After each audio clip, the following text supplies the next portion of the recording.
Shalom, haleluya. Salam damai dalam nama Tuhan kita, Yesus Kristus. Salam sahabat dan selamat beribadah serta berbakti kepada sahabat yang dikasihi dimanapun Anda berada pada ketika ini. Dan saya percaya masih ada lagi perkumpulan yang mungkin sedang berbakti dan beribadah pada hari ini. Selamat berbakti dan beribadah.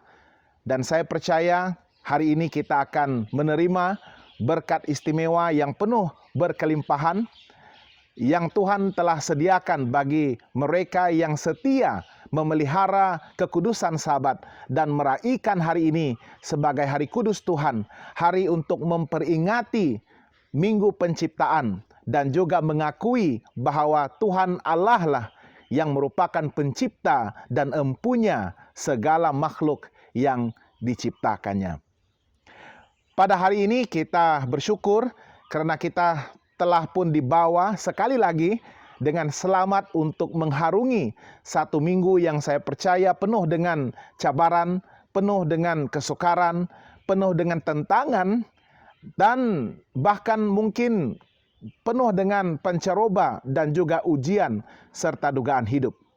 Tetapi saya juga percaya bahwa segala kesukaran dan juga cabaran-cabaran serta dugaan hidup tersebut sudah pastinya akan membantu kita untuk lebih dewasa dan mencapai kematangan di dalam iman dan percaya kita.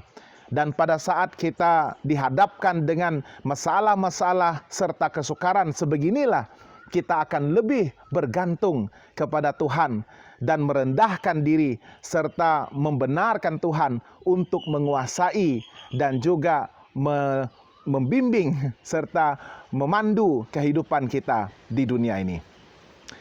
Mari kita mulakan ibadah sahabat kita pada hari ini dengan doa. Mari kita berdoa. Tuhan Bapa di surga, sekali lagi Tuhan pada hari Sabat yang penuh keberkatan ini, kami datang untuk menghadap Tuhan. Kami hanya bersujud, menyembah, memuji, meninggikan Tuhan, dan menjunjung firman Tuhan.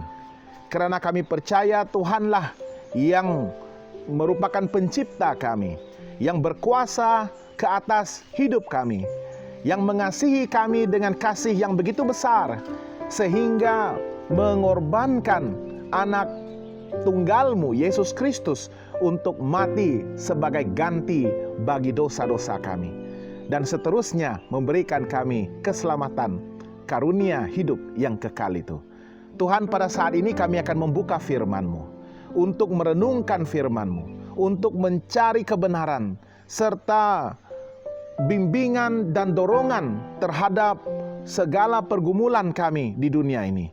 Tolong kami untuk menemukan ketenangan dan damai sejahtera. Tolong kami untuk menemukan kehendak serta rencana Tuhan yang begitu indah, yang kudus, yang Tuhan ingin laksanakan di dalam kehidupan kami. Pada saat ini Tuhan, saya berdoa untuk semua sahabat-sahabat saya dimanapun mereka berada, yang sedang berbakti, yang sedang beristirahat untuk memelihara kekudusan Sabat. Semoga mereka juga menerima berkat yang luar biasa pada hari ini melalui firman Tuhan juga. Kami doakan hanya dalam nama Yesus Kristus Tuhan dan Juru Selamat kami. Amin. Baiklah, pada kali ini saya ingin membawa kita untuk membuka satu ayat di dalam Injil Matius pasal yang ke-24 ayat yang ke-24. Dan firman Tuhan ini merupakan satu amaran yang begitu keras yang Yesus sendiri sampaikan kepada murid-muridnya serta umatnya untuk mempersiapkan mereka bagi sesuatu yang begitu mengancam dan juga mungkin begitu membimbangkan yang sedang terjadi pada waktu ini sementara kita menunggu kedatangan Yesus yang kedua kali. Dan kita sering lihat di sekeliling kita, bukan sahaja cabaran-cabaran serta bencana-bencana yang terjadi di sekeliling kita, tetapi di dalam konteks kerohanian juga, di dalam konteks gereja juga, Tuhan Yesus telah memberikan amaran yang begitu keras bahwa pada zaman akhir ini, sementara kita sedang menyiapkan untuk menyambut kedatangan Sang Raja kita, iblis berusaha dengan begitu keras untuk memastikan kita berada pada pihaknya. Dan dia akan datang dengan pelbagai jenis muslihat serta tipu daya untuk mengalihkan tumpuan dan pandangan kita daripada Tuhan dan menyesatkan banyak orang, termasuk juga orang-orang yang sekarang ini sedang setia, yang dipilih Tuhan. Dan mereka akhirnya nanti akan melepaskan pengharapan mereka, kepercayaan yang mereka pertahankan selama ini, dan cenderung untuk menyembah dan mengikut iblis. Matius 24 ayat 24 mengatakan, sebab Mesias-Mesias palsu dan nabi-nabi palsu akan muncul, dan mereka akan mengadakan tanda-tanda yang dahsyat dan mujizat-mujizat, sehingga sekiranya mungkin mereka menyesatkan orang-orang pilihan juga. Bayangkan, orang-orang yang dipilih Tuhan, orang-orang yang dipersiapkan Tuhan, orang-orang yang selama ini dikuasai dan dipimpin oleh Roh Kudus Tuhan, akhirnya mereka juga akan tertipu, terpedaya dengan muslihat iblis ini. Kita harus berwaspada, bahkan lebih berwaspada menjelang kedatangan Yesus yang kedua kali. Banyak sekali orang-orang yang menyamar, mengatakan diri mereka Mesias, mengatakan diri mereka adalah utusan daripada Tuhan, nabi-nabi yang muncul di zaman akhir ini untuk menyatakan pembaharuan di dalam gereja, menyatakan pentafsiran yang berlainan, yang baru berkaitan dengan Injil, berkaitan dengan firman Tuhan, berkaitan dengan bagaimana kita harus memelihara kekudusan kita, gaya kehidupan kita, standar iman yang kita hidupkan di dalam kehidupan kita selama ini.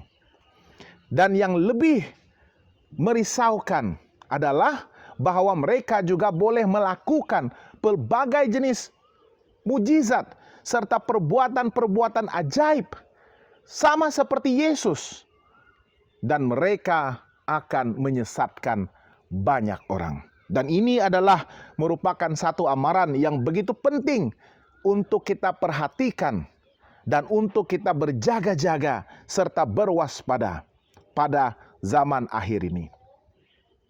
Kita sering melihat di screen komputer kita, bahkan di mobile phone ataupun telepon pintar kita, dengan kemudahan teknologi, dengan berkat internet yang membolehkan kita untuk menyalurkan maklumat dengan begitu pantas dan cepat. Apa yang terjadi di dunia luar yang selama ini mungkin sangat sukar untuk sampai kepada pengetahuan kita, pada hari ini tiada yang mustahil. Dunia kita sudah tidak ada batasnya, sama ada secara geografi walaupun jauh, tetapi kita masih dapat menerima maklumat-maklumat sepantas yang mungkin melalui anugerah internet ini. Dan kita boleh lihat apa yang terjadi di sekitar pelosok dunia ini, di mana ramai yang mengakui bahwa diri mereka adalah Tuhan. Ramai yang mengatakan mereka mewakili sorga. Mereka bahkan mengaku bahwa mereka itu adalah Kristus, Mesias, yang telah datang untuk mempersiapkan jemaat dan membawa mereka ke sorga untuk mendirikan kerajaan yang baru. Dan hanya orang-orang yang mendalami Alkitab, hanya mereka yang tahu dan berjaga-jaga terhadap amaran ini, mereka yang hidupnya dipandu dan dipimpin oleh Roh Kudus, yang pastinya sudah pun mendalami dan mengetahui isi Alkitab ini dengan lebih mendalam. Hanya mereka itulah yang akan dapat mempertahankan diri daripada segala tipu daya dan muslihat iblis ini. Ramai orang Kristen percaya dan mereka mengikut Yesus. Tetapi ramai yang hanya melalui proses penyelamatan itu sehingga sampai pada pagar keselamatan sahaja. Perjalanan hidup mereka itu hanya dipertemukan dengan berita baik, dengan keselamatan, dengan berita hidup kekal. Sejurus selepas mereka menerima Yesus, sejurus selepas mereka dibaptiskan, sejurus selepas mereka begitu committed untuk memulakan satu kehidupan yang baru, yang dipenuhi dengan Roh Kudus, dan seterusnya bertumbuh di dalam Yesus. Tetapi sayang sekali ramai yang memilih untuk berhenti setakat di pagar keselamatan itu. Mereka tidak mengetahui bahwa perjalanan hidup sebagai seorang Kristen ini sebenarnya lebih daripada sekadar menemukan berita baik, sekadar menemukan keselamatan dan Injil hidup yang kekal itu. Karena yang paling penting untuk menjadi orang-orang yang boleh bertahan, orang-orang yang tahan uji, adalah mereka yang boleh melepasi pagar keselamatan itu dan meneruskan perjalanan mereka untuk lebih mendalami firman Tuhan, lebih berhubungan dengan Yesus dan bersekutu dengan Dia, dan bertumbuh di dalam kasih-Nya, bertumbuh di dalam pengetahuan akan firman-Nya, dan seterusnya menjadi umat Tuhan yang tahan uji dan boleh bertahan sehingga akhirnya walau apapun yang terjadi di dalam kehidupan mereka di dunia ini. Dan Tuhan Yesus sedang mempersiapkan umat yang sedemikian. Janganlah kita hanya senang ataupun selesa untuk mengalami keselamatan ini. Yang paling penting adalah jangan begitu selesa dengan anugerah keselamatan sehingga kita rasakan bahwa kehidupan kita sudah cukup dikuatkan, sudah mempunyai segala kekuatan untuk menghadapi segala tentangan dan masalah-masalah di dalam kehidupan kita. Dan apabila ujian iman itu datang, oleh kerana kita begitu menyombong dan rasa tinggi diri dan penuh keyakinan bersandar kepada pengetahuan dan pengertian kita sendiri, maka akhirnya kita akan mudah ditewaskan. Mengikut Tuhan haruslah melalui hati yang begitu bersungguh-sungguh. Memiliki iman yang panas dan hangat itu bermaksud kita harus bersungguh-sungguh mengikuti Tuhan. Mengikuti Tuhan ini memerlukan tuntutan-tuntutan Tuhan yang begitu besar, yang perlu kita serahkan sepenuhnya kepada Tuhan. Bersungguh-sungguh hati dan jangan bersikap ragu-ragu ataupun acuh tak acuh tentang kekuasaan dan kebesaran Tuhan. Tuhan menghendaki agar kita masuk dan mendekati Tuhan setiap masa dan bukan hanya berhenti pada pagar keselamatan itu sahaja. Ada beberapa cara bagaimana kita boleh menghidupkan satu semangat perhubungan yang begitu erat dan rapat dengan Tuhan sebagai pengikut yang setia sehingga akhirnya. Yang pertama sekali, kita harus menetapkan bahwa kita harus berada di pihak Tuhan untuk hidup bersama Tuhan. Dalam Lukas pasal yang ke-11 ayat 23, firman Tuhan menyatakan, siapa tidak bersama aku, dia melawan aku. Dan siapa tidak mengumpulkan bersama aku, dia mencerai-beraikan. Kita harus menetapkan di dalam hati kita untuk berada pada pihak Tuhan. Karena kita tahu bahwa berada pada pihak Tuhan akan menjamin kemenangan kita. Jika kita memilih untuk berada pada pihak yang lain selain daripada Tuhan, maka akhirnya walaupun kita menikmati kehidupan yang begitu selesa dan menyeronokkan di dunia ini, tetapi akhirnya kita tewas, kita akan binasa, dan kita akan kehilangan anugerah keselamatan yang Tuhan telah janjikan untuk kita. Berada pada pihak Tuhan. Kalau kita tidak berada pada pihak Tuhan, bermaksud kita menentang Tuhan. Bermaksud kita melawan Tuhan. Bermaksud kita menyangkal Tuhan. Markus 9 ayat 40 mengatakan, barang siapa tidak melawan kita, dia ada di pihak kita. Di manakah kedudukan Anda dan saya pada hari ini? Adakah kita sudah menetapkan hati kita untuk berada pada pihak Tuhan? Untuk kekal setia untuk berada pada pihak Tuhan walau apapun yang terjadi di dunia ini yang seringkali mengancam kesejahteraan dan kebahagiaan hidup kita, dan seringkali berusaha untuk menundukkan kita dan mengalih tumpuan kita daripada Tuhan dan membawa kita untuk menumpu kepada iblis serta tipu muslihatnya. Yang kedua, kita haruslah sepakat dengan Tuhan. Apa yang dimaksudkan dengan sepakat dengan Tuhan? Amsal pasal yang ketiga ayat 3 mengatakan, berjalankah dua orang bersama-sama jika mereka belum berjanji? Dapatkah dua orang itu berjalan dan melakukan segala sesuatu bersama-sama jika hati mereka mempunyai motif ataupun tujuan dan kehendak yang berbeza-beza? Jika mereka tidak sepakat, sepakat bermaksud kita mencapai satu titik pertemuan, satu persetujuan. Dan apa yang kita lakukan adalah untuk memastikan hala tuju yang telah kita tetapkan itu akan dapat dicapai dengan sebaik mungkin. Dan itu adalah kesepakatan, satu agreement, satu persetujuan, satu kontrak yang kita ingin selesaikan, yang kita ingin laksanakan untuk terjadi. Dan akhirnya kedua-dua belah pihak akan menerima keuntungan bersama-sama. Di dalam perhubungan kita dengan Tuhan, sudah pastinya Tuhan memainkan peranan yang lebih besar. Karena keselamatan itu sendiri adalah milik Tuhan. Dan Tuhan menentukannya. Tetapi Tuhan telah memilih untuk menyelamatkan kita. Sehingga dia telah melakukan ataupun mengambil bahagian yang lebih besar daripada kita. Karena dia tahu kelemahan, kekurangan kita.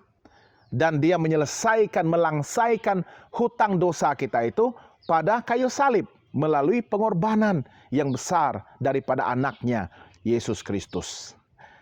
Tetapi dia engage kita. Dia mahukan kita terlibat di dalam persekutuan ini, di dalam agreement, persetujuan ini. Bahwa kita boleh menikmati perhubungan dengan dia dan berjalan sebagai satu sahabat, perhubungan persahabatan yang begitu erat, yang begitu rapat. Dia telah melakukan kesemuanya. Yang dia perlukan adalah untuk kita berjalan bersama-sama dengan dia sehingga ke akhir destinasi hidup kita. Walaupun kita terpaksa dihadapkan dengan kematian yang sementara di dunia ini, tetapi itu tidak penting, karena pada akhirnya nanti apabila Yesus telah datang kembali, dia akan membangkitkan orang-orang kudus yang telah meninggal dunia, yang telah mati, dan dia akan mempersatukan umat percaya dengan orang-orang yang mereka sayangi dan kasihi, yang telah mati. Dan yang paling ditunggu-tunggu dan dinanti-nantikan adalah kita akan dipertemukan dengan Yesus Kristus. Dan kita akan meneruskan perhubungan kita. Dia akan menjadi Allah kita.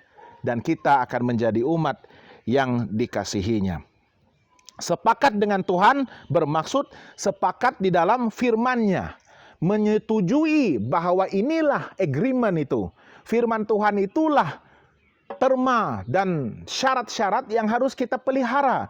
Yang harus kita terima, yang harus kita persetujui, dan harus kita jadikan sebagai panduan di dalam perhubungan kita, di dalam perjalanan hidup kita bersama-sama dengan Dia. Dia telah menandatangani, dia telah memeteraikan firman-Nya itu sebagai satu dokumen yang sah, satu dokumen yang yang tidak dapat disangkal, yang tidak dapat ditentang, yang harus diterima dengan hati yang begitu bergembira dan bersukacita. Menyetujui firman-Nya dan menjadikan firman Tuhan itu sebagai terma dan syarat yang membahagiakan, yang akan memandu kehidupan kita bersama-sama dengan Dia sehingga akhirnya taat kepada firman Tuhan dan melakukan firman Tuhan itu dengan setia di dalam kehidupan kita. Jangan pernah mentafsir firman Tuhan itu sesuka hati kita, menurut kehendak kita, menurut apa yang kita pikirkan betul, benar, sesuai dengan kehendak kita untuk memuaskan apa yang kita rasakan benar. Tetapi baca dan tafsir firman Tuhan itu dengan pimpinan Roh Kudus Tuhan. Dan akui kebenarannya. Jika firman itu bercanggah dengan kemahuan dan hasrat hati kita, maka kita harus mengalah. Maka kita harus merendah diri. Dan kita meninggikan dan menjunjung firman Tuhan. Dan setia melakukan kehendak Tuhan melalui firman-Nya di dalam kehidupan kita. Melakukan dengan setia, menjadikan firman Tuhan sebagai panduan yang akan membawa kita kepada destinasi akhir. Sepakat dengan Tuhan artinya kita tidak menduakan hati kita. Yakobus 1 ayat 8 mengatakan, sebab orang yang mendua hati tidak akan tenang di dalam hidupnya. Tuhan sangat tidak mahu bahwa kita menduakan hati kita. Pada masa yang sama kita menyembah Tuhan, kita memuji Tuhan, meninggikan Tuhan, mengakui Dia adalah Tuhan di dalam kehidupan kita. Tetapi pada masa yang sama kita juga menyembah perkara-perkara lain, Tuhan-Tuhan lain, unsur-unsur lain. Menyembah diri sendiri, menyembah uang, menyembah harta dan kekayaan. Sehingga penyembahan kita beralih dan tumpuan kita tidak diberikan sepenuhnya kepada Tuhan dan hanya Tuhan sahaja. Orang yang mendua hatinya tidak akan tenang di dalam kehidupannya. Dia tidak akan dapat bertumbuh dengan sempurna. Karena ada sahaja perkara-perkara yang menahan dia daripada untuk mempersembahkan, menyerahkan seluruh kehidupannya kepada Tuhan. Ada sahaja rantai yang masih lagi membelenggu dirinya. Beban-beban yang begitu berat yang harus ditanggungnya. Walaupun ketika dia sudah mengatakan bahwa dia sudah dibebaskan oleh kasih karunia Tuhan.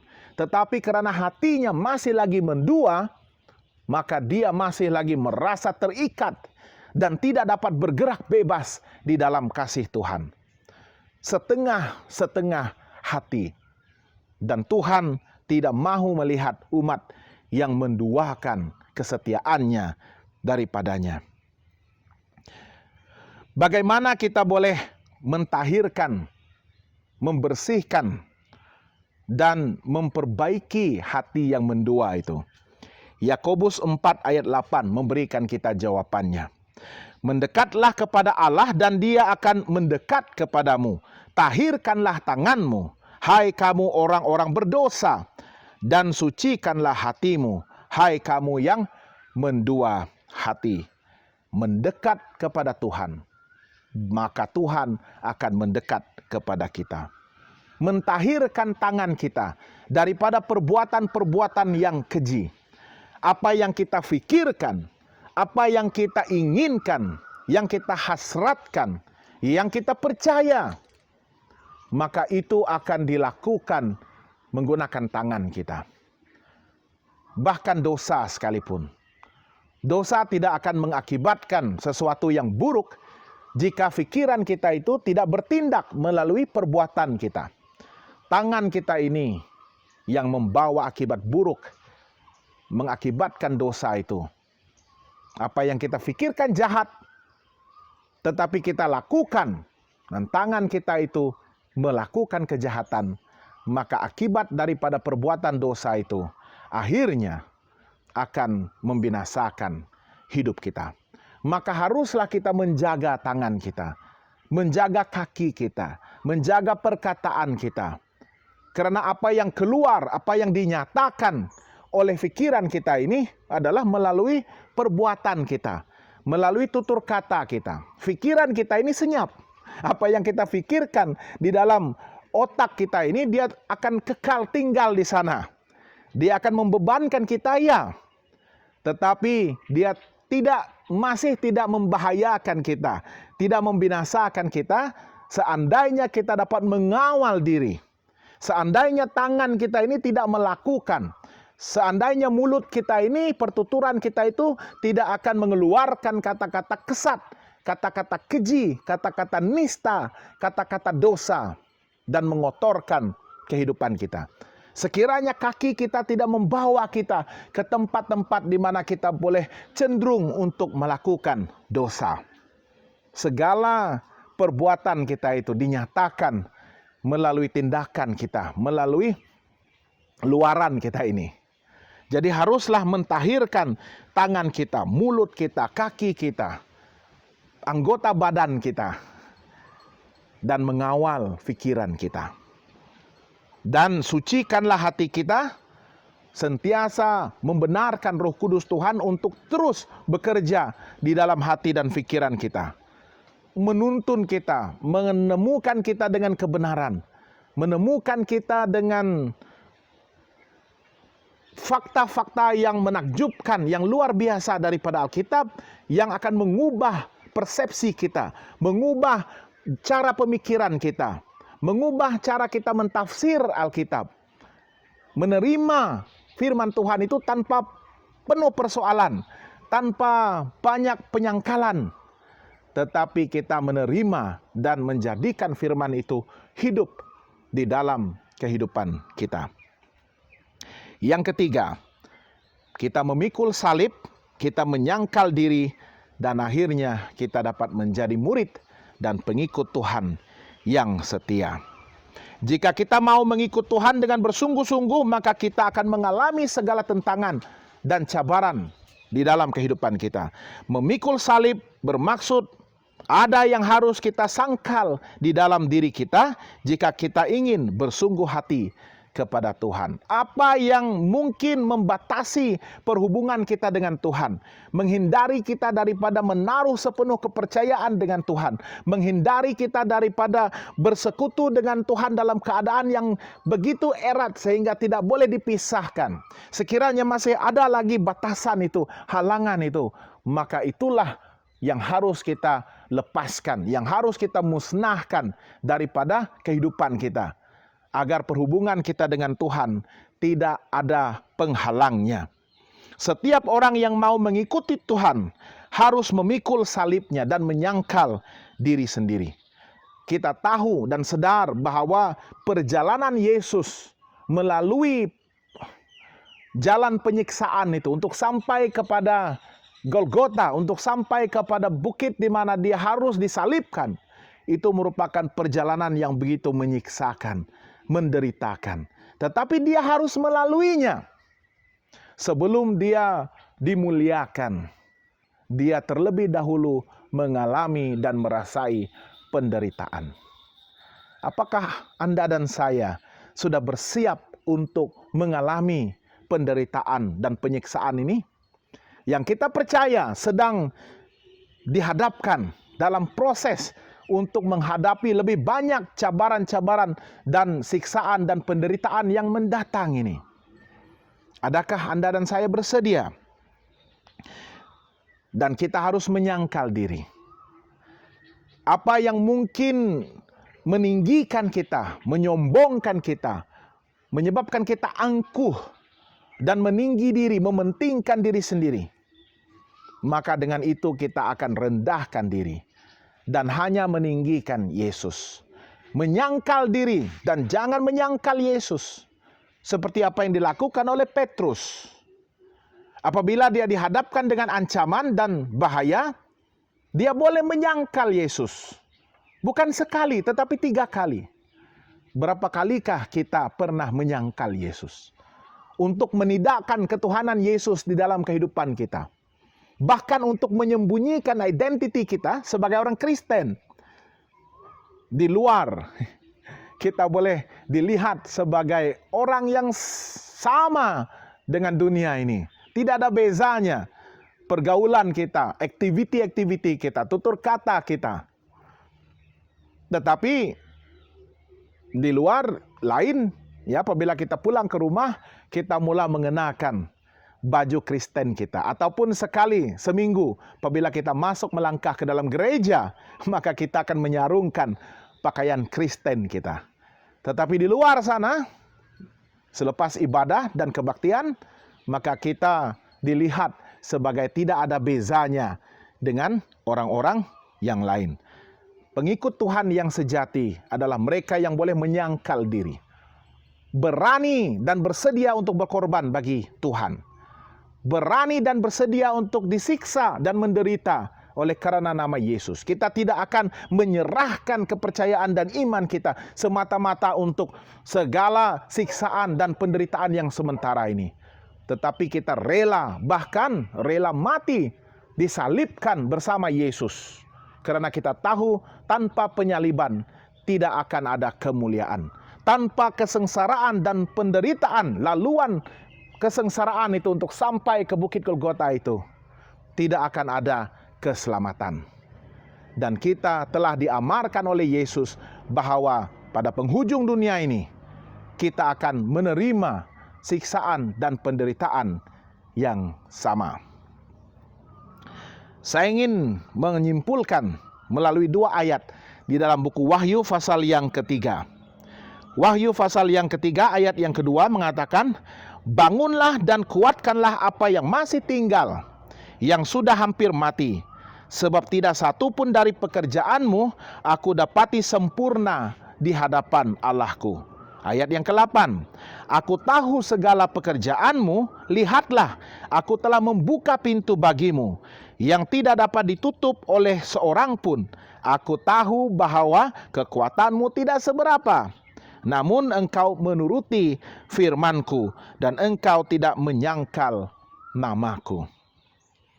Inilah masanya untuk kita bangun, mempersiapkan, dan menguatkan mungkin apa yang tertinggal, sisa-sisa iman itu, yang selama ini mungkin kita telah lepaskan. Rasa-rasanya kita sudah ditewaskan. Tetapi jangan sampai kita dikalahkan. Bangunlah, bangkitlah. Inilah masanya untuk kita memperbaharui komitmen kita, jati diri kita, untuk membangkitkan kita daripada kematian rohani itu, dan mempersiapkan bagi kehidupan yang kekal. Walaupun kita hampir mati, tetapi Tuhan boleh menghidupkan kita melalui kuasa firman-Nya. Jika saudara dan saya menemukan kebenaran pada hari ini, untuk segera mempersiapkan diri bagi kedatangan Yesus yang kedua kali, maka persiapkanlah hati kita untuk menerima firman Tuhan, menyepakati perhubungan kita dengan Tuhan, dan bertumbuh di dalam pengetahuan akan firman-Nya. Dia akan membantu kita. Dia akan menghulurkan pertolongan kepada kita. Walaupun kita tidak berdaya, walaupun kita seringkali tewas, tetapi Dia akan tetap menghulurkan tangannya dan memberikan kekuatan kepada kita untuk bangkit di dalam kehidupan rohani kita. Karena apa? Karena kita menerima firman-Nya, menuruti firman-Nya, memelihara kebenarannya, dan menghidupkan kebenarannya di dalam kehidupan kita. Dan yang kedua, kita tidak menyangkal Dia. Kita akan kekal bertahan sehingga akhirnya. Ketuhanan Yesus akan kita junjung, akan kita pelihara dan jaga sehingga kedatangannya yang kedua kali. Semoga kita akan diberkati melalui firman Tuhan yang kita pelajari bersama-sama pada hari Sabat ini. Dan pastikan jangan ada yang datang untuk menyesatkan kita. Tetaplah dengan apa yang kita percayai selama ini. Kekalkanlah kesetiaan kita, peliharalah iman kita, dan junjunglah firman Tuhan Yesus ini. Tafsirkanlah menurut pimpinan dan bantuan Roh Kudus Tuhan. Dan jangan membenarkan apa-apapun anasir-anasir dan unsur-unsur luaran yang boleh mengganggu gugat akidah dan iman kita. sehingga boleh menyesatkan bahkan orang-orang pilihan juga. Yesus akan datang segera, tetapi dia belum datang dan dia tidak muncul pun di segenap pelosok dunia ini pada saat ini. Dia akan datang tepat pada waktu yang dijanjikannya, dan kita harus mempersiapkan diri dengan berwaspada dan bersiap sedia. Dia pasti datang untuk menjemput kita. Berjaga-jagalah, tekunlah berdoa, dan dalamilah firman Tuhan untuk menjamin kesejahteraan dan kebahagiaan kita di dalam kerohanian dan juga perhubungan kita dengan Tuhan. Mari kita berdoa. Tuhan Bapa di surga, saat ini Tuhan, sekali lagi hati kami begitu bersuka cita karena Tuhan menjanjikan kepada kami pertolongan yang begitu indah sesuai dengan masa-masa kami di dunia ini, di mana kami sedang dihadapkan dengan pelbagai jenis tentangan, cabaran-cabaran hidup, masalah-masalah dan kesukaran, dan akan datang waktu-waktu penyiksaan dan penderitaan Tuhan. Tetapi pertolongan Tuhan selalu datang tepat pada masanya, sesuai dengan kehendak Tuhan dan rencana Tuhan untuk memastikan kesejahteraan kami, memastikan kami akan diperkuatkan dan diteguhkan untuk bertahan menghadapi segala tentangan-tentangan itu, sementara kami menunggu kedatangan Sang Raja kami, Juru Selamat kami, Yesus Kristus. Tolong kami Tuhan untuk memelihara perhubungan kami dengan Tuhan, untuk tidak hanya berhenti pada pagar keselamatan itu, tetapi melangkah masuk dan meneruskan perjalanan perhubungan kami, sehingga kami boleh mencapai destinasi akhir dengan Tuhan, bersekutu dan bergaul dengan Tuhan di kerajaan surga selama-lamanya, seperti yang telah dijanjikan oleh Tuhan. Tolong kami untuk mempersiapkan diri kami untuk menyambut ketibaan hari itu Tuhan. Sekiranya kami masih ada halangan-halangan dan cabaran-cabaran yang harus kami musnahkan dan binasakan daripada kehidupan kami, yang menghalang kami daripada untuk berserah sepenuhnya kepada Tuhan, tolong kami dengan Roh Kudus Tuhan. Berikan kami kekuatan untuk menyingkirkan apapun halangan di dalam kehidupan kami, dan berserah kepada Tuhan, bergantung sepenuhnya dan kekal setia sehingga kedatangan Yesus yang kedua kali. Terima kasih Tuhan karena Engkau memberkati kami sepanjang hari Sabat ini. Semoga nama Tuhan akan terus dipuji dan dimuliakan, dan berkat Tuhan akan terus mengiringi, menaungi, dan melimpahi kehidupan kami dengan penuh keberkatan, penuh kebahagiaan, dan penuh kesyukuran. Terima kasih Engkau telah mendengar dan menjawab doa kami. Semua ini kami mohon dalam nama Yesus Kristus Tuhan dan Juru Selamat kami. Amin. Sekian saja ibadah kita pada Sabat ini. Semoga kita akan bertemu lagi pada Sabat yang akan datang. Tuhan memberkati.